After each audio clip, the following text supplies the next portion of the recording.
നമ്മളങ്ങനെ രണ്ടാമത്തെ ചാപ്റ്ററിലെ 9ാമത്തെ ലെസണിലേക്ക് വന്നിട്ടുണ്ട്. ഇതിൻ്റെ പേരെന്താണ്? Trend lines. ഓക്കെ, അപ്പോൾ trend lines are easily recognisable lines that traders draw on chart to connect a series of price together. The resulting line is then used to give the trader a good idea of a direction in which an investment's value might move. ഇവിടെ traders നമ്മുടെ ഓരോ സ്റ്റോക്കിൻ്റെയും chart open ആക്കിയതിന് ശേഷം ഒരു series of price connect ചെയ്യുവാണ്. ഈ ഒരു region price, ഈ ഒരു റീജിയൻ ഇങ്ങനെയുള്ള പ്രൈസിൻ്റെ കുറേ സീരീസ് ഓഫ് പ്രൈസ് മൂവ്മെൻറ്റുകൾ കണക്ട് ചെയ്ത് വരയ്ക്കുന്നതിനെയാണ് ട്രെൻഡ് ലൈൻ എന്നതുകൊണ്ട് ഉദ്ദേശിക്കുന്നത്. ഓക്കെ, ഇതുണ്ടോ, ഇങ്ങനെ വരയ്ക്കുന്നതിനെയാണ് ട്രെൻഡ് ലൈൻ എന്നതുകൊണ്ട് ഉദ്ദേശിക്കുന്നത്. ഓക്കെ, അപ്പം ഈ ഒരു റിസൾട്ടിങ് ലൈൻ നമ്മളിങ്ങനെ ട്രെൻഡ് ലൈൻ വരച്ചതിന് ശേഷം ആ ഒരു ലൈൻ നമുക്കൊരു നല്ലൊരു ഡയറക്ഷൻ തരും. ഏതൊരു ഡയറക്ഷനിലായിരിക്കും ഇനി മുമ്പോട്ടും ആ ഒരു സ്റ്റോക്ക് മൂവ് ചെയ്യാൻ ചാൻസ് എന്ന്. ഓക്കെ, നമുക്കൊരു ഡയറക്ഷൻ ഐഡൻറ്റിഫൈ ചെയ്യുന്നതിന് വേണ്ടിയാണ് ട്രെൻഡ് ലൈൻസ് യൂസ് ചെയ്യുന്നത്. ഓക്കെ, അപ്പോൾ നമുക്ക് രണ്ട് തരം ഡയറക്ഷൻസ് ആണുള്ളത് മെയിൻലി. ഒന്ന് അപ് ട്രെൻഡ്, രണ്ടാമത്തത് ഡൗൺ ട്രെൻഡ്. അപ് ട്രെൻഡ് ആണെങ്കിൽ എങ്ങനെയാണ്? മുകളിലേക്ക് higher high higher low, higher high higher low create ചെയ്തിട്ടാണ് പോകുന്നത്. അപ്പം ഇതിൻ്റെ ഡയറക്ഷൻ കണ്ടുപിടിക്കുന്നത് എങ്ങനെയാണ്? ലൈൻ ഡ്രോ ചെയ്ത്. ഓക്കെ, അപ്പോൾ ഇവിടെ അപ് ട്രെൻഡിലാണ് എന്ന് ഐഡൻറ്റിഫൈ ചെയ്യുന്നതിന് വേണ്ടിയാണ് ഈ ഒരു സ്റ്റോക്കിൻ്റെ ചാർട്ട് ഓപ്പൺ ആക്കിയതിന് ശേഷം ഇത് അപ് ട്രെൻഡിലാണോ പോകുന്നത് എന്ന് ഐഡൻറ്റിഫൈ ചെയ്യുന്നതിന് വേണ്ടിയാണ് ഈ ഒരു ലൈൻ ഡ്രോ ചെയ്യുന്നത്. ഈ ഒരു ലൈൻ ഹെൽപ്പ് ചെയ്യും ആ ഒരു സ്റ്റോക്ക് മുകളിലേക്കാണോ പോയിക്കൊണ്ടിരിക്കുന്നത് എന്ന് ഐഡൻറ്റിഫൈ ചെയ്യുന്നതിനും ഇനി മുകളിലേക്കാണോ പോകാൻ കൂടുതൽ ചാൻസ് എന്ന് ഐഡൻറ്റിഫൈ ചെയ്യുന്നതിനും, അതായത് അപ് ട്രെൻഡ് ആണോ എന്ന് ഐഡൻറ്റിഫൈ ചെയ്യുന്നതിന്. അതുപോലെ തന്നെ ആ ഒരു സ്റ്റോക്ക് ഡൗൺ ട്രെൻഡിലാണോ മൂവ് ചെയ്യുന്നതെന്ന് ഐഡൻറ്റിഫൈ ചെയ്യുന്നതിനും ട്രെൻഡ് ലൈൻ യൂസ് ചെയ്യും. ഓക്കെ, ഇനി അപ് ട്രെൻഡ് ആണെങ്കിൽ in an up trend trend lines are drawn below the price and the down trend lines are drawn above the price. നമുക്ക് stock കാണുമ്പോൾ തന്നെ ഇങ്ങനെ ഒരു പാറ്റേൺ ആണ് ക്രിയേറ്റ് ചെയ്യുന്നതെങ്കിൽ നമുക്ക് ഐഡൻറ്റിഫൈ ചെയ്യാൻ പറ്റും ഏകദേശം ഇത് അപ് ട്രെൻഡ് ആണെന്ന്. അപ്പോൾ ഇവിടെ ട്രെൻഡ് ലൈൻസ് നമുക്ക് ഈ ഒരു ചാർട്ടിൻ്റെ താഴെയാണ് ഡ്രോ ചെയ്യേണ്ടത്. ഇത് കണ്ടോ, ഈ ഒരു ചാർട്ടിൻ്റെ താഴെയാണ് ഡ്രോ ചെയ്യേണ്ടത്. ഓക്കെ, അതല്ല ഈ ഒരു സ്റ്റോക്ക് ഡൗൺ ട്രെൻഡ് ആണ്, താഴോട്ടാണ് മാർക്കറ്റ് വന്നുകൊണ്ടിരിക്കുന്നത്. അങ്ങനെയുള്ള സിനാരിയോയിൽ നമ്മൾ വരയ്ക്കേണ്ട ട്രെൻഡ് ലൈൻ ഇതിന് മുകളിലാണ്. ഓക്കെ, ഇങ്ങനെയാണ് ട്രെൻഡ് ലൈൻ വരയ്ക്കുന്നത്. അതിൻ്റെ അർത്ഥം എന്താണ്? ഈ ഒരു അപ് ട്രെൻഡിൽ ഇതിൻ്റെ അർത്ഥം എന്താണ്? ഈ ഒരു സ്റ്റോക്ക് ഈ ഒരു റീജിയനിൽ വന്ന് ഇടിച്ചു, മുകളിലേക്ക് പോയി, ഇടിച്ചു, മുകളിലേക്ക് പോയി, ഇങ്ങനെ ഇടിച്ചു, മുകളിലേക്ക് പോയി, ഇങ്ങനെ ഇടിച്ച് മുകളിലേക്ക് പോയി. ഇപ്പോൾ ഇവിടെ ആൾക്കാർ ബൈ ചെയ്യാൻ വേണ്ടി റെഡിയാണ്. ബയ്യേഴ്സ് ആക്റ്റീവാണ്. സെല്ലേഴ്സിനെ കമ്പയർ ചെയ്യുമ്പോഴത്തേനും ഇവിടെ ബയ്യേഴ്സ് സ്ട്രോങ് ആണ്. ഇവിടെ എന്താണ് സംഭവിക്കുന്നത്?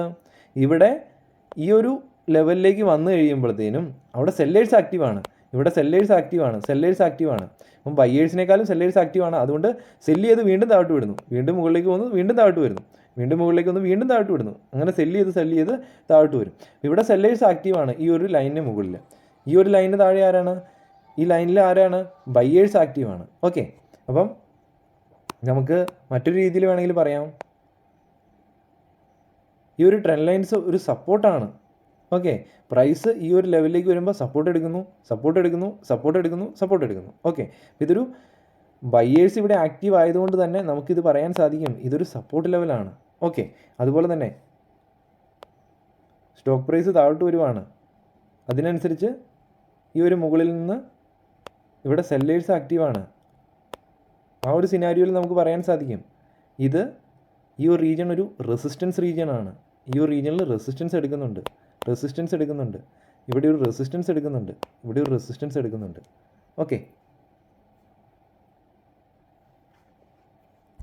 ഈ കാര്യങ്ങൾ വ്യക്തമായിട്ട് മനസ്സിലായെന്ന് ഞാൻ വിചാരിക്കുന്നു. അപ്പോൾ നമുക്ക് എന്താണ്, ട്രെൻഡ് ലൈൻ ഉപയോഗിച്ചിട്ട് നമുക്ക് കൃത്യമായിട്ടുള്ള സ്റ്റോക്കിൻ്റെ ഡയറക്ഷൻ ഐഡൻറ്റിഫൈ ചെയ്യുന്നതിന് വേണ്ടിയാണ് യൂസ് ചെയ്യുന്നത്.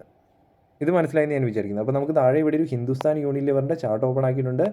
വീക്കിലി ക്യാൻഡിൽ സ്റ്റിക്ക് ചാർട്ടാണ് ഓപ്പൺ ആക്കിയിരിക്കുന്നത്. അപ്പം നമുക്ക് ഈ ഒരു വീക്കിലി ഈ ഒരു ടൈം പീരീഡിൽ ഈ ഒരു ടൈം ഫ്രെയിം എടുക്കുകയാണെങ്കിൽ, ഇങ്ങനൊരു ടൈം ഫ്രെയിം എടുക്കുകയാണെങ്കിൽ നമുക്കിവിടെ കാണാൻ സാധിക്കുന്നുണ്ട് ഈ ഒരു പോയിൻറ്റ്സ് ഇമ്പോർട്ടൻ്റ് ആണ്.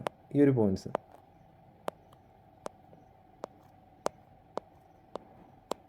ആ ഒരു പോയിൻറ്റ്സ് എല്ലാം കൂടെ ചേർത്ത് വരച്ച് കഴിഞ്ഞാൽ നമുക്കൊരു ട്രെൻഡ് ലൈനാണ്. ഓക്കെ, അപ്പോൾ ഇവിടെ എന്താണ്, ഇങ്ങോട്ട് വന്നു കഴിഞ്ഞാൽ ബയേഴ്സ് ആക്റ്റീവാണ്, ബൗൺസ് ചെയ്ത് പ്രൈസ് മുകളിലേക്ക് പോയി. ഇവിടെ വന്നപ്പം ബയേഴ്സ് വീണ്ടും ആക്റ്റീവാണ്, പ്രൈസ് മുകളിലേക്ക് പോയി. നമുക്ക് മിനിമം 2 അല്ലെങ്കിൽ 2 ലൈനെങ്കിലും മിനിമം വേണം നമുക്ക് ട്രെൻഡ് ലൈൻ വരയ്ക്കുന്നതിന്. നമ്മൾ സപ്പോർട്ട് വരയ്ക്കുന്നതിന് അല്ലെങ്കിൽ റെസിസ്റ്റൻസ് വരയ്ക്കുന്നതിന് എന്താണ് യൂസ് ചെയ്തുകൊണ്ടിരിക്കുന്നത്? ഹൊറിസോണ്ടൽ ലൈനാണ്. ഇങ്ങനെയുള്ള ഹൊറിസോണ്ടൽ ലൈനാണ് നമ്മൾ സപ്പോർട്ട് അല്ലെങ്കിൽ റെസിസ്റ്റൻസിന് വരയ്ക്കുന്നതിന് വേണ്ടി യൂസ് ചെയ്യുന്നത്. അവിടെ നമുക്ക് 2 പോയിൻറ്റ്സ്, അവിടെയും മിനിമം വേണം സപ്പോർട്ട് അല്ലെങ്കിൽ റെസിസ്റ്റൻസിന് വരയ്ക്കാൻ. അവിടെ നമുക്ക് 1 പോയിൻ്റ് ഉണ്ടെങ്കിൽ നമുക്കൊന്ന് കൺസിഡർ ചെയ്യാം. ബട്ട് ഇവിടെ ട്രെൻഡ് ലൈൻ വരയ്ക്കുന്ന സമയത്ത് നമുക്ക് തീർച്ചയായിട്ടും 2 ലൈൻ മിനിമം വേണം. 2 ലൈൻ ഉണ്ടെങ്കിൽ മാത്രമേ നമുക്ക് ഇത് തമ്മിൽ കണക്ട് ചെയ്ത് ട്രെൻഡ് ലൈൻ വരയ്ക്കാനേ പറ്റുള്ളൂ. ഓക്കെ, ഹൊറിസോണ്ടൽ ലൈൻ എങ്ങനെയാണ്? ഒരു സ്ട്രെയിറ്റ് ലൈനാണ്. ഇവിടെ എന്താണ്? ഒരു സ്ലോപ്പാണ്. ഓക്കെ, ഇത് മനസ്സിലായെന്ന് ഞാൻ വിചാരിക്കുന്നു. ഓക്കെ, അപ്പോൾ നമുക്ക് ഇവിടെ മൾട്ടിപ്പിൾ ടൈമിൽ ഇവിടെ ബയേഴ്സ് ആക്റ്റീവായി, പ്രൈസ് വന്നു, ബയേഴ്സ് ആക്റ്റീവായി, വീണ്ടും പ്രൈസ് താഴ്ത്തു വന്നു, ബയേഴ്സ് ആക്റ്റീവായി, വീണ്ടും പ്രൈസ് താഴ്ത്തു വന്നു, ബയേഴ്സ് ആക്റ്റീവായി, ഇങ്ങനെ ബയേഴ്സ് ആക്റ്റീവ് ചെയ്ത് ഈ ഒരു ചാർട്ടിൽ മൂവ് ചെയ്യുന്ന കാണാൻ സാധിക്കും. ഇവിടെ ഈ ഒരു ഡയറക്ഷൻ എന്താണ്? ഈ ഒരു ഡയറക്ഷൻ അപ് ട്രെൻഡാണ്. ഈ ഒരു സ്റ്റോക്കിൻ്റെ ഡയറക്ഷൻ നോക്കുക, കണ്ടോ, മുകളിലേക്കാണ് പോകുന്നത്. ഓക്കെ, നമുക്ക് ഡയറക്ഷൻ ഐഡൻറ്റിഫൈ ചെയ്യുന്നതിന് ഇത് ഹെൽപ്പ് ചെയ്യുന്നുണ്ട്. ഇനി ഇവിടെ എന്താണ് ഈ ഒരു സ്റ്റോക്കിൻ്റെ? ഈ ഒരു സ്റ്റോക്ക് ഈ ഒരു പ്രൈസ് പോയിന്റിൽ പോയിട്ട് താഴ്ത്തു വന്നു, ഈ ഒരു പ്രൈസ് പോയിന്റിൽ ഇവിടെ മൾട്ടിപ്പിൾ ടൈമിൽ നമുക്ക് ഇതെല്ലാം കൂടെ ചേർത്ത് ഒരു ലൈൻ വരയ്ക്കാം. ഇങ്ങനെ ഒരു ലൈനാണ് കിട്ടുന്നത്. അപ്പോൾ അതിൻ്റെ അർത്ഥം എന്താണ്? ഇതിൻ്റെ ഡയറക്ഷൻ എന്താണ്? ഡൗൺ ആണ്. അപ്പം ഡയറക്ഷൻ ഡൗൺ ട്രെൻഡ് ആണ്. ഓക്കെ, അപ്പം ഇവിടെ എന്താണ്? സെല്ലേഴ്സ് ആക്റ്റീവാണ്. ഇവിടെ സെല്ലേഴ്സ് ആക്റ്റീവാണ്. അപ്പം മൾട്ടിപ്പിൾ ടൈമിൽ ഒരു ട്രെൻഡ് ലൈനിൽ വീണ്ടും ഇങ്ങനെ ഇടിക്കുന്നതനുസരിച്ച് ഇത് വീക്കായി പോകും. ഓക്കെ, ഇവിടെ ഇപ്പം 1 ഇടിച്ചു, 2 ഇടിച്ചു, 3 ഇടിച്ചു, 4 ഇടിച്ചു, 5 ഇടിച്ചു, 6 ഇടിച്ചു, 7 ഇടിച്ചു. ഇങ്ങനെ മൾട്ടിപ്പിൾ ടൈമിൽ ഇടിക്കുന്നതനുസരിച്ച് ഇത് വീക്കായി പോകും. ഇതിങ്ങനെ വീക്കായി ഇത് ബ്രേക്ക് ചെയ്തിട്ടാണ് നമുക്ക് മുകളിലേക്കുള്ള നെക്സ്റ്റ് മൂവ് തരുന്നത്. ഓക്കെ, അപ്പോൾ അതുപോലെ തന്നെയാണ് ഈ ഒരു സിനാരിയോയിലും. ഈ ഒരു മൾട്ടിപ്പിൾ ടൈമിൽ ഈ ഒരു റീജിയണിൽ ഇടിക്കുന്നതനുസരിച്ച് ഇങ്ങനെ ബയേഴ്സിൻ്റെ സ്ട്രെങ്ത് പതുക്കെ മുകളിൽ ചെല്ലുമ്പോഴത്തേനും കുറഞ്ഞു പോകുന്നതനുസരിച്ച് ഇത് ബ്രേക്ക് ഡൗൺ തരും. ഓക്കെ, മറ്റടുത്ത് ബ്രേക്ക് ഔട്ടാണ് തരുന്നത്. അതായത് സ്റ്റോക്ക് ഇവിടെ ഈ ഒരു ട്രെൻഡ് ലൈന് താഴോട്ടാണ് ഇറങ്ങുന്നത്. അപ്പോൾ ഇവിടെ എന്താണ്? ബ്രേക്ക് ഡൗൺ ആണ് ഉണ്ടാകുന്നത്. ഇവിടെ എന്താണ് സംഭവിക്കുന്നത്? ഈ ഒരു ട്രെൻഡ് ലൈന് മുകളിലേക്കാണ് കയറുന്നതെങ്കിൽ അവിടെ ഒരു ബ്രേക്ക് ഔട്ടാണ് സംഭവിക്കുന്നത്. നമുക്കെന്താണ് വേണ്ടത്? ബ്രേക്ക് ഔട്ടുകളാണ് വേണ്ടത്. ഓക്കെ, ബ്രേക്ക് ഔട്ടുകളും അതുപോലെ തന്നെ ഇങ്ങനെയുള്ള റീജിയണിൽ സപ്പോർട്ട് എടുക്കുന്നതുമാണ് നമുക്ക് വേണ്ടത്. ഓക്കെ, ഇത് മനസ്സിലായി ഞാൻ വിചാരിക്കുന്നു. ഓക്കെ, നമുക്ക് എക്സാമ്പിളിലേക്ക് പോകാം. ഓക്കെ, അപ്പോൾ നമ്മൾ ഇവിടെ ട്രൈ ടർബൈൻ എന്ന് പറഞ്ഞൊരു സ്റ്റോക്കാണ് ഓപ്പൺ ആക്കിയിരിക്കുന്നത്. ഈ ഒരു സ്റ്റോക്കിൻ്റെ നമുക്കിവിടെ കാണാൻ സാധിക്കുന്നുണ്ട്, മന്ത്ലി ക്യാൻഡിൽ സ്റ്റിക്ക് ചാർട്ടാണ് ഇവിടെ ഓപ്പൺ ആക്കിയിരിക്കുന്നത്. വലിയ ടൈം ഫ്രെയിം തന്നെ എടുക്കുക. അവിടെ ഏറ്റവും ഇമ്പോർട്ടൻ്റ് ആയിട്ടുള്ള ട്രെൻഡ് ലൈൻ ഡ്രോ ചെയ്യാൻ നോക്കുക. അതിനുശേഷം വീക്കിലിയിലേക്ക് പോയി ഡ്രോ ചെയ്യാൻ സാധിക്കുന്നതായിരിക്കും, ഡെയിലിയിലേക്കൊക്കെ പോയി ഡ്രോ ചെയ്യാൻ സാധിക്കുന്നതായിരിക്കും. അപ്പോൾ ഇവിടെ മന്ത്ലിയിൽ ഏതാണ് ഇമ്പോർട്ടൻ്റ് ആയിട്ട് ട്രെൻഡ് ലൈൻ വരയ്ക്കാൻ പറ്റുന്നുണ്ടോ എന്ന് നോക്കുക. ഇൻ കേസ് ചില സ്റ്റോക്കിലൊന്നും നമുക്ക് ട്രെൻഡ് ലൈൻ വരയ്ക്കാൻ പറ്റില്ല. അപ്പോൾ അങ്ങനെയാണെങ്കിൽ അത് അവോയ്ഡ് ചെയ്തേക്കുക. ഇവിടെ നമ്മൾ നോക്കുക, ഈ ഒരു സിനാരിയോയിൽ നമുക്കിവിടെ കാണാൻ സാധിക്കുന്നുണ്ട് ഈ ഒരു പോയിൻറ്റും നമുക്ക് ഈ ഒരു പോയിൻറ്റും കിട്ടി. ഇത് തമ്മിൽ ചേർത്ത് ഇങ്ങനെ ഒരു ലൈൻ വരച്ച് കഴിഞ്ഞാൽ കണ്ടോ, ഈ ഒരു ലൈനിൽ ഇടിച്ചാണ് ഈ ഒരു പ്രൈസ് മൂവ് ചെയ്തുകൊണ്ടിരിക്കുന്നത്. ഓക്കെ, അതുപോലെ തന്നെ ഈ ഒരു ലെവല് കണ്ടോ, മൾട്ടിപ്പിൾ ടൈമിൽ അതിൽ പോയി റെസിസ്റ്റൻസ് എടുത്ത് പ്രൈസ് താഴോട്ട് വരുന്നതായിട്ട് കാണാൻ സാധിക്കും. ഓക്കെ, അപ്പം അത് ഇങ്ങനെ വന്ന് ഈ ഒരു ലെവൽ വന്നു കഴിഞ്ഞപ്പോൾ എന്താണ്? അതിവിടെ ബ്രേക്ക് ഔട്ട് വന്നതിന് ശേഷം എന്താണ്? ട്രെൻഡ് റിവേഴ്സായി, പിന്നെ അത് അപ് ട്രെൻഡിലേക്ക് പോയി, ഡയറക്ഷൻ ചേഞ്ചായി. ഓക്കെ, അപ്പം നമ്മൾ ഇതിൻ്റെ ട്രെൻഡ് താഴോട്ടാണ് പോരുന്നതെങ്കിൽ, ഇതിൻ്റെ ഡയറക്ഷൻ താഴോട്ടാണെങ്കിൽ നമ്മൾ ഇതിന് മുകളിലായിരിക്കും നമ്മൾ ട്രെൻഡ് ലൈൻ വരയ്ക്കുന്നത്. ഇവിടെ എന്താണ്? ഡയറക്ഷൻ മുകളിലേക്കാണ്. അപ്പോൾ അവിടെ എന്താണ്? ഇതിൻ്റെ താഴെയാണ് നമ്മൾ ട്രെൻഡ് ലൈൻ വരയ്ക്കുന്നത്. ഓക്കെ, അല്ലാതെ ഒരിക്കലും സ്റ്റോക്ക് താഴോട്ട് പോരുന്നു, ഇതിൻ്റെ പ്രൈസ് താഴോട്ട് പോരുന്നു, അതനുസരിച്ച് ഈ താഴെ വരയ്ക്കരുത്. ഓക്കെ, അത് റോങ് ആണ്. അതുപോലെ തന്നെ സ്റ്റോക്ക് മുകളിലേക്ക് പോകുന്നു, സ്റ്റോക്കിൻ്റെ പ്രൈസ് മുകളിലേക്ക് പോകുന്നു, നമ്മൾ ഇതെല്ലാം കൂടെ ചേർത്ത് ഇങ്ങനെ വരയ്ക്കരുത്. ഓക്കെ, അത് റോങ് ആണ്. നമുക്ക് ഏറ്റവും ഇമ്പോർട്ടൻസ് എന്താണ്? സ്റ്റോക്ക് താഴോട്ടാണ് വരുന്നതെങ്കിൽ ഈ ഒരു മുകളിലത്തെ പോയിന്റ് ചേർത്ത് നമ്മൾ ആ ഒരു ഡൗൺ ട്രെൻഡ് ക്ലിയർ ആയിട്ട് ഡയറക്ഷൻ ഐഡൻറ്റിഫൈ ചെയ്യുന്നതിന് വേണ്ടിയാണ് ഈ ഒരു ട്രെൻഡ് ലൈൻ യൂസ് ചെയ്യുന്നത്. അതുപോലെ തന്നെ ഇവിടെ എന്താണ്? ക്ലിയർ ആയിട്ട് നമുക്ക് കാണാൻ സാധിക്കുന്നുണ്ട്, ഈ ഒരു റീജിയനിൽ സപ്പോർട്ട് എടുത്ത് മുകളിലേക്ക് പോകുന്നുണ്ട്. ഓക്കെ, ഇതാണ് നമുക്ക് ഐഡൻറ്റിഫൈ ചെയ്യാൻ പറ്റുന്നത്. ഇനി നമുക്ക് ഇത് ഡ്രോ ചെയ്യാനുള്ള ടൂൾ ഒന്ന് പരിചയപ്പെടാം. ഇവിടെ പെന്നിൻ്റെ ഐക്കൺ ക്ലിക്ക് ചെയ്ത് കഴിയുമ്പോഴത്തേനും നമ്മൾ ആദ്യമേ ഹൊറിസോണ്ടൽ ലൈൻ എടുത്തതിനോട് ചേർന്ന് തന്നെ ഇവിടെ ട്രെൻഡ് ലൈൻ അല്ലെങ്കിൽ ലൈൻസ് എന്ന് പറഞ്ഞൊരു ഓപ്ഷൻ കിട്ടും. ഇങ്ങനെ ഒരു സ്ലോപ്പ് പോലെയാണ് കാണുന്നത്, അതിലൊന്ന് ക്ലിക്ക് ചെയ്ത് കൊടുക്കുക. അപ്പം അവിടെ നമുക്ക് കാണാൻ സാധിക്കും നമുക്കിവിടെ ലൈൻസ് എന്ന് പറഞ്ഞൊരു ഓപ്ഷൻ വന്നിട്ടുണ്ട്. ഇവിടെ കളർ സെലക്ട് ചെയ്യാം, ഇവിടെ അതിൻ്റെ തിക്നെസ് സെലക്ട് ചെയ്യാം. ഞാനിവിടെ ജസ്റ്റ് അതിൻ്റെ കളറ് റെഡ് ഒന്ന് കൊടുക്കുവാണ്. നമുക്ക് ജസ്റ്റ് റെഡ് എന്തിനാണ് കൊടുക്കുന്നത്, നമുക്ക് ഡൗൺ ട്രെൻഡിനെ ഒന്ന് ഐഡൻറ്റിഫൈ ചെയ്യുന്നതിനും അതിൻ്റെ മുകളിലൊന്ന് ഡ്രോ ചെയ്യുന്നതിനുമാണ്. അപ്പം ഞെക്കി പിടിച്ചിട്ട് ഇതുണ്ടോ. ഓക്കെ, നമ്മൾ ഇങ്ങനെ ഒരു ഡൗൺ ട്രെൻഡ് ഡ്രോ ചെയ്തു. ഇത് നമുക്കൊന്ന് ജസ്റ്റ് ഒന്ന് അഡ്ജസ്റ്റ് ചെയ്യാം. അഡ്ജസ്റ്റ് ചെയ്ത് ക്ലിയർ ആയിട്ട് അധികം ബോഡി കട്ട് ചെയ്യാതെ തന്നെ മാക്സിമം വിക്കുകൾ തമ്മിൽ ചേർത്ത് വെക്കാൻ നോക്കുക. ഓക്കെ, ഇനി നമുക്ക് വീക്കിലേക്ക് പോയി നോക്കാം അത് എക്സാക്റ്റ് ആയിട്ടാണോ നമ്മൾ ഡ്രോ ചെയ്തതെന്ന്. കണ്ടോ എന്ത് മനോഹരമായിട്ടാണ് ഈ ഒരു റീജിയൻ മൾട്ടിപ്പിൾ ടൈമിൽ മുകളിലേക്ക് പോയി റെസിസ്റ്റൻസ് എടുത്തു, മുകളിലേക്ക് പോയി റെസിസ്റ്റൻസ് എടുത്തു, മുകളിലേക്ക് പോയി റെസിസ്റ്റൻസ് എടുത്തു, മുകളിലേക്ക് പോയി റെസിസ്റ്റൻസ് എടുത്തു, മുകളിലേക്ക് പോയി. അപ്പോൾ നമുക്ക് ഇവിടെ എന്താണ് മനസ്സിലാക്കേണ്ടത്, ഇത്രയും വന്നിട്ടുണ്ടെങ്കിൽ നമുക്ക് വീണ്ടും നമ്മൾ ഐഡൻറ്റിഫൈ ചെയ്യേണ്ടത് ഈ ഒരു ട്രെൻഡ് ലൈന് താഴെ ട്രേഡ് ചെയ്യുന്ന സമയം വരെ ഇതിൻ്റെ ഡയറക്ഷൻ എന്താണ്, ഇനി ഡൗൺ ട്രെൻഡാണ്. ഓക്കെ, അല്ലെങ്കിൽ ഡൗൺ സൈഡ് ആണ് ഡയറക്ഷൻ. അപ്പം ആ ഒരു സിനാരിയോയിൽ നമുക്ക് എൻട്രി വരുന്നുണ്ടോ, ഇല്ല. ഓക്കെ, അപ്പം നമുക്ക് ഇത് തീരുന്നിടം വരെ വെയിറ്റ് ചെയ്യണം. ഇത് തീർന്ന് ഈ ഒരു റീജിയണിൽ ഇത് കണ്ടോ പതുക്കെ ഇത് മുകളിലേക്ക് കയറി ഈ ഒരു ഹൈക്ക് മുകളിൽ കയറി ഒരു ഹയ്യർ ലോ ഹൈ ക്രിയേറ്റ് ചെയ്യാൻ തുടങ്ങി. ഓക്കെ, അപ്പോൾ ആ ഒരു സിനാരിയോയിൽ നമുക്ക് ഈ ഒരു റീജിയണിൽ വീണ്ടും ഒരു അപ് ട്രെൻഡ് വന്നു.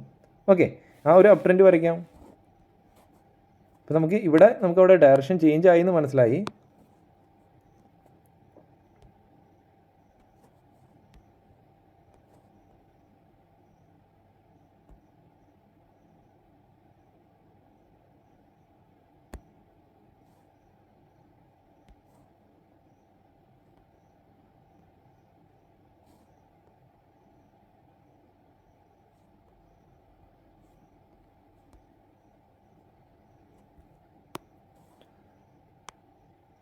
വൺ 2 3 4 5 6 ഇങ്ങനെ 4-5 തവണ ഇവിടെ എടുത്തിട്ടുണ്ട്. അതുപോലെ തന്നെ ഈ ഒരു റീജിയണിൽ അത് ബ്രേക്ക് ഡൗൺ ആണ് തന്നത്. ഓക്കെ, ബ്രേക്ക് ഡൗണിന് ശേഷം ഇത് ഇവിടെ റീടെസ്റ്റിന് വന്നതിന് ശേഷം ഇതിൻ്റെ കണ്ടിന്യൂവേഷനാണ് ഉണ്ടാകേണ്ടത്. ഓക്കെ, നമ്മൾ പഠിച്ചു ബ്രേക്ക് ഡൗൺ തന്നതിന് ശേഷം റീടെസ്റ്റിന് വേണ്ടി വരാം, റീടെസ്റ്റിന് വേണ്ടി വന്നിട്ട് അതിൻ്റെ കണ്ടിന്യൂവേഷൻ ഉണ്ടാകും. ബട്ട് ഇവിടെ റീടെസ്റ്റിന് വേണ്ടി വന്നിട്ട് കണ്ടിന്യൂവേഷനാണോ ഉണ്ടായത്, അല്ല. ഇവിടെ ഇതൊരു ഫാൾസ് ബ്രേക്ക് ഡൗൺ ആയിരുന്നു. ഓക്കെ, ബ്രേക്ക് ഔട്ട് എന്നാണ് സംസാരിച്ചത്, ബ്രേക്ക് ഡൗൺ. ഇവിടെ ഫാൾസ് ആയിട്ടുള്ള ബ്രേക്ക് ഡൗൺ ആണ് തന്നത്. ഓക്കെ, അതിനുശേഷം വീണ്ടും ഈ ഒരു ട്രെൻഡ് ലൈനിലേക്ക് വന്നു. അപ്പം ഇവിടെ നോക്കുമ്പോഴത്തേനും നമുക്ക് ഈ ഒരു ട്രെൻഡ് ലൈന് കുറച്ച് മാറ്റങ്ങൾ ഇനിയും വരുത്തേണ്ടി വരും. കാരണം എന്താണ്, ഇവിടെ ഈ ഒരു പോയിന്റുകൾ തമ്മിലാണ് ചേർത്ത് വരയ്ക്കേണ്ടത്. ഓക്കെ, ഇങ്ങനെ ഒരു മൂവ്മെൻ്റ് ആണ് നമുക്ക് ഇപ്പോഴത്തെ സിനാരിയോയിൽ തരുന്നത്. ഓക്കെ, അപ്പോൾ അതൊന്ന് വരയ്ക്കാം. അല്ലെങ്കിൽ ഈ ഒരു പഴയ ട്രെൻഡ് ലൈനെ നമുക്ക് അങ്ങോട്ട് ഷിഫ്റ്റ് ചെയ്യാം.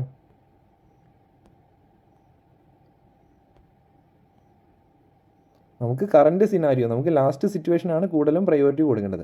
ഈ ഒരു ലാസ്റ്റ് ഒരു 6-7 മാസമായിട്ട് നോക്കുവാണെങ്കിൽ നമുക്ക് ഇങ്ങനെ ഒരു ചാർട്ടാണ് ഫോം ചെയ്യുന്നത്. കണ്ടോ,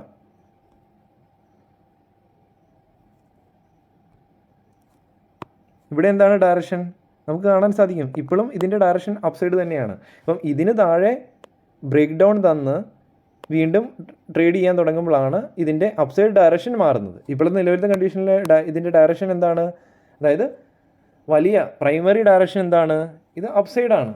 ഓക്കെ, ഇതിൻ്റെ അകത്ത് നമുക്ക് കാണാൻ സാധിക്കുന്നുണ്ട് ഈ ഒരു റീജിയനിൽ സപ്പോർട്ട് എടുത്തു, ഈ ഒരു റീജിയനിൽ സപ്പോർട്ട് എടുത്തു, വീണ്ടും സപ്പോർട്ട് എടുത്തു, വീണ്ടും ആ ഒരു സപ്പോർട്ട് റീജിയനിലാണ് വന്നേക്കുന്നത്. ഓക്കെ, ഈ ഒരു റീജിയനിൽ സപ്പോർട്ട് എടുത്ത് മുകളിലേക്ക് പോകുകയാണെങ്കിൽ വീണ്ടും നമ്മൾ ഡയറക്ഷൻ എന്താണ്, അപ്പ് ഡയറക്ഷനാണ്.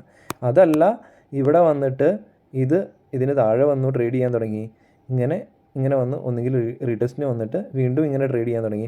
ആ ഒരു സിനാരിയോയിൽ ട്രെൻഡ് ചേഞ്ച് ചെയ്തു, ഇത് ഡൗൺ ട്രെൻഡിലേക്ക് പോയി. അപ്പോൾ ആ ഒരു സിനാരിയോയിൽ നമ്മൾ ഈ ഒരു സ്റ്റോക്കിൽ കൺസിഡർ ചെയ്യുമോ, ഇല്ല, നമുക്ക് ഈ ഒരു സ്റ്റോക്കേ വേണ്ട.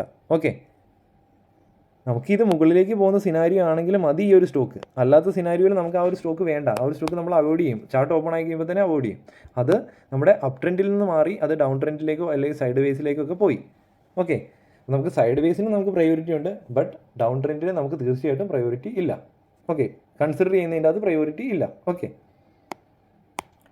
നെക്സ്റ്റ് സ്റ്റോക്ക് ഓപ്പൺ ആക്കിയിട്ടുണ്ട് കല്യാൺ ജുവലേഴ്സ്. അപ്പോൾ ഈ ഒരു സ്റ്റോക്കിനെ സംബന്ധിച്ചിടത്തോളം ഈ ഒരു പോയിന്റ് 2 പോയിന്റ്സ് കിട്ടി. അപ്പോൾ നമുക്ക് ഇത് തമ്മിൽ ചേർത്ത് ഇങ്ങനെ ഒരു ഡ്രോ ചെയ്യാൻ പറ്റത്തില്ലേ, പറ്റും. അപ്പോൾ നമുക്കിവിടെ ഡ്രോ ചെയ്യാം.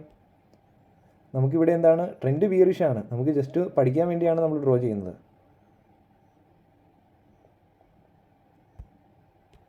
അപ്പം ഈ വരച്ചതിൻ്റെ അകത്ത് എന്തെങ്കിലും മിസ്റ്റേക്സ് ഉണ്ടോ?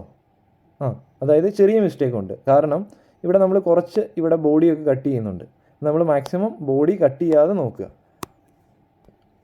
അതുപോലെ തന്നെ ഒരു കാര്യം പ്രത്യേകമായിട്ട് ഓർത്തിരിക്കുക, ഇപ്പം നമുക്ക് മുമ്പോട്ട് പോകുമ്പം ഈ ഒരു സ്റ്റോക്കിൽ എന്താണ് സംഭവിക്കുന്നതെന്ന് അറിയാൻ പറ്റില്ല. ഇപ്പം നമ്മൾ ഇങ്ങനെയാണ് വരച്ച് വെക്കുന്നതെങ്കിൽ ഒരുപക്ഷെ ഈ ഒരു ട്രെൻഡ് ലൈൻ വരയ്ക്കുന്നതിൻ്റെ അകത്തുള്ള ഒരു പ്രോബ്ലംസ് ആണ്. ഈ ഒരു പോയിൻറ്റും ഐഡൻറ്റിഫൈ ചെയ്തതിന് ശേഷം ഈ ഒരു ആംഗിളിലാണ് വരയ്ക്കുന്നതെങ്കിൽ ഈ ഒരു ലെവൽ ഇങ്ങനെ പോകും. ഓക്കെ, അതപ്പോൾ ശരിയാണോ? നമുക്ക് തെറ്റാണെന്ന് ഒരിക്കലും പറയാൻ പറ്റത്തില്ല. അപ്പോൾ നമ്മൾ അതേ സമയത്ത് ഈ ഒരു ആംഗിള് കുറച്ച് ഈ ഒരു വിക്കിലേക്ക് വെച്ചു, അതിനുശേഷം കുറച്ച് ഇത് ഇങ്ങനെ കണ്ടോ, ഈ ഒരു രീതിയിൽ വെച്ച് കഴിഞ്ഞാൽ അതിൻ്റെ അർത്ഥം എന്താണ്? ഈ ഒരു ട്രെൻഡ് ലൈൻ ശരിയാണോ എന്ന് ചോദിച്ചു കഴിഞ്ഞാൽ എന്താണ്? ഈ ഒരു ട്രെൻഡ് ലൈനും ശരിയാണ്. കാരണം എന്താണ്? ഇവിടെ കുറച്ച് വീക്കിലേക്ക് ഇത് ഷിഫ്റ്റ് ചെയ്തു, അതുപോലെ തന്നെ ഇവിടെ എക്സാക്റ്റ് ആയിട്ട് വീക്ക് കട്ട് ചെയ്ത് ഇവിടെ വെച്ചു. അപ്പോൾ ഇവിടെ ട്രെൻഡ് ലൈൻ ശരിയാണോ? ശരിയാണ്. അപ്പോൾ അവിടെ എന്താണ്? ആദ്യമേ ഉണ്ടായ ട്രെൻഡ് ലൈൻ കുറച്ച് ഇങ്ങനെ മുകളിലേക്കൂടെയാണ് പോയിക്കൊണ്ടിരുന്നത്. അപ്പോൾ നമുക്ക് ഈ ഒരു പ്രൈസ് ആക്ഷൻ നോക്കിയാൽ കിട്ടുമോ? ഇല്ല. അപ്പോൾ നമുക്ക് ആംഗിൾ കൃത്യമായിട്ട് മാക്സിമം സെറ്റ് ചെയ്യാൻ നോക്കുക. അപ്പോൾ ട്രെൻഡ് ലൈൻ വരയ്ക്കുന്ന സമയത്ത് നമുക്ക് സപ്പോർട്ട് റെസിസ്റ്റൻസ് വരയ്ക്കുന്ന സമയത്ത് ഇവിടെ ഒരു ലൈൻ വരച്ച് കഴിഞ്ഞാൽ എക്സാക്റ്റ് ആയിട്ട് അതുപോലെ തന്നെയാണ് വരഞ്ഞു വരത്തുള്ളൂ, horizontal line. But trend line വരയ്ക്കുന്ന സമയത്ത് കൃത്യമായിട്ട് ആംഗിൾ സെറ്റ് ചെയ്യാൻ നോക്കുക. ഇത് തമ്മിൽ കൃത്യമായിട്ട് വരയ്ക്കാൻ നോക്കുക. അപ്പം ആ ഒരു എക്സാക്റ്റ് ആയിട്ട് നമ്മൾ വരയ്ക്കുകയാണെങ്കിൽ ഏകദേശം നമ്മൾ വരയ്ക്കുന്നത് ക്ലിയർ ആവും. കണ്ടോ, ആ ഒരു റീജിയനിൽ തന്നെ വന്ന് കണ്ടോ, മൾട്ടിപ്പിൾ ടൈമിലെടുത്ത്. അപ്പോൾ ഇവിടെ വന്നപ്പോൾ എന്താണ്? ഇതിൻ്റെ ഡയറക്ഷൻ മാറി. ഓക്കെ, ഇവിടെ വരെ എന്താണ്? എൻ്റെ ഡയറക്ഷൻ ഡൗൺ ആണ്, ഇതിന് താഴെ ട്രേഡ് ചെയ്യുന്നതനുസരിച്ച്. ഇവിടെ എന്താണ്? ഡയറക്ഷൻ മാറി ഇങ്ങനെ വന്നിട്ട് ഇവിടെ ഒരു കൺസോൾട്ടേഷൻ നടന്നു, അതിനുശേഷം വീണ്ടും ഒരു കൺസോൾട്ടേഷൻ, അതിനുശേഷം ഇവിടെ എന്താണ്? ഒരു ബ്രേക്കൗട്ടാണ് നടന്നത്. ഇവിടെ ഈ ഒരു റീജിയണ് ഒരു വീക്കിലിയിൽ ബ്രേക്കൗട്ടാണ് നടന്നത്. ബ്രേക്കൗട്ടിന് ശേഷം എന്താണ് സംഭവിച്ചത്? ആ ഒരു ബ്രേക്കൗട്ടിന് ശേഷം എക്സാക്റ്റ് ആയിട്ട് നെക്സ്റ്റ് വീക്കിൽ ഒരു റീടെസ്റ്റിന് വേണ്ടി വന്നു. ഈ ഒരു ലെവല് റീടെസ്റ്റ് ചെയ്യാൻ വേണ്ടി നെക്സ്റ്റ് വീക്കിൽ വന്നു. കണ്ടോ, ആ ഒരു വീക്കിലി ക്യാൻഡലിന് ശേഷം നെക്സ്റ്റ് വീക്കിൽ ഒരു റെഡ് ക്യാൻഡിൽ ഉണ്ടായി, റീടെസ്റ്റ് ചെയ്തു, റീടെസ്റ്റിന് ശേഷം കണ്ടിന്യൂവേഷൻ ഉണ്ടായി. ഓക്കെ, അപ്പം ഇവിടെ എന്താണ് നമ്മൾ ട്രെൻഡ് ഡ്രോ ചെയ്യേണ്ടത്?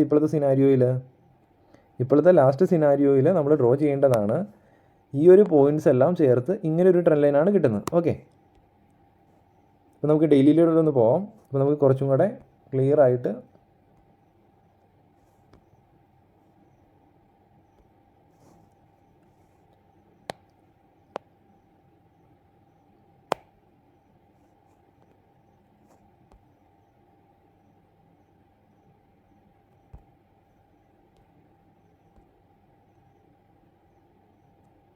കണ്ടോ, ഈ ഒരു പോയിൻറ്റും നമ്മൾ ചേർത്ത് വരച്ച ആംഗിളിനനുസരിച്ച് ഈ ഒരു സ്റ്റോക്ക് ഇത്രയും മുകളിൽ പോയതിന് ശേഷം പതുക്കെ വന്ന് ആ ഒരു എക്സാക്റ്റ് പോയിന്റിൽ വന്നിട്ട് വീണ്ടും സപ്പോർട്ട് എടുത്ത് മുകളിലേക്ക് പോയി. അപ്പം അതാണ് നമ്മൾ നല്ല രീതിയിൽ ഒന്ന് ഫോക്കസ് ചെയ്ത് ട്രെൻഡ് ലൈൻ വരയ്ക്കുകയാണെങ്കിൽ ഈ ഒരു ട്രെൻഡ് ലൈൻ നല്ല രീതിയിൽ മാർക്കറ്റിൽ വർക്കാവുന്ന ഒരു കാര്യമാണ്. ട്രെൻഡ് ലൈന്, സപ്പോർട്ട്, റെസിസ്റ്റൻസ്, കാര്യങ്ങളൊക്കെ. ഓക്കെ, അപ്പോൾ ഇവിടെ എന്താണ്? ഈ ഒരു കറക്ഷൻ്റെ സമയത്ത് എന്താണ് സംഭവിക്കുന്നത്? ഇവിടെ വോളിയം കുറഞ്ഞു വരും. ഓക്കെ, ഇവിടെ ഈ ഒരു സ്ട്രെയിറ്റ് മൂവ്മെൻറ്റിൽ വോളിയം കൂടുതലായിരിക്കും. ഓക്കെ, ഇവിടെ വീണ്ടും എന്താണ് സംഭവിച്ചത്? ഈ ഒരു റീജിയന് ബ്രേക്കൗട്ടാണ് സംഭവിച്ചത്. അപ്പോൾ ബ്രേക്കൗട്ടിന് ശേഷം വീണ്ടും അപ്സൈഡ് മൂവ്മെൻറ്റും തരാം, വീണ്ടും ഇങ്ങനെ ഒരു കറക്ഷൻ ഉണ്ടായി ഈ ഒരു ട്രെൻഡ് ലൈനായിട്ട് വരാം. അവിടെ വോളിയം കുറവായിരിക്കും. ഇത്രയാണ് ഒരു ബ്രേക്കൗട്ട്, റീടെസ്റ്റ്, ഈ കാര്യങ്ങളൊക്കെ പഠിക്കേണ്ടത്. അതുപോലെ തന്നെ ട്രെൻഡ് ലൈനും കാര്യങ്ങളൊക്കെ പഠിക്കേണ്ടത്. അപ്പോൾ നമുക്ക് ഇങ്ങനെ ട്രെൻഡ് ലൈൻ വരയ്ക്കാൻ സാധിക്കുന്നതായിരിക്കും. പ്രൈസ് മുകളിലാണെങ്കിൽ അതിൻ്റെ താഴെയാണ് നമ്മൾ ട്രെൻഡ് ലൈൻ വരയ്ക്കേണ്ടത്. അപ്പോൾ അതിൻ്റെ ഡയറക്ഷൻ അപ്സൈഡ് ആയിരിക്കും. പ്രൈസ് താഴെയും മുകളിലാണ് ട്രെൻഡ് ലൈൻ വരയ്ക്കുന്നതെങ്കിൽ അതിൻ്റെ ഡയറക്ഷൻ എന്താണ്? ഡൗൺ സൈഡ് ആയിരിക്കും. ഇത് മനസ്സിലായെന്ന് ഞാൻ വിചാരിക്കുന്നു. ഓക്കെ, അപ്പോൾ നമുക്ക് മുമ്പോട്ട് പോകാം.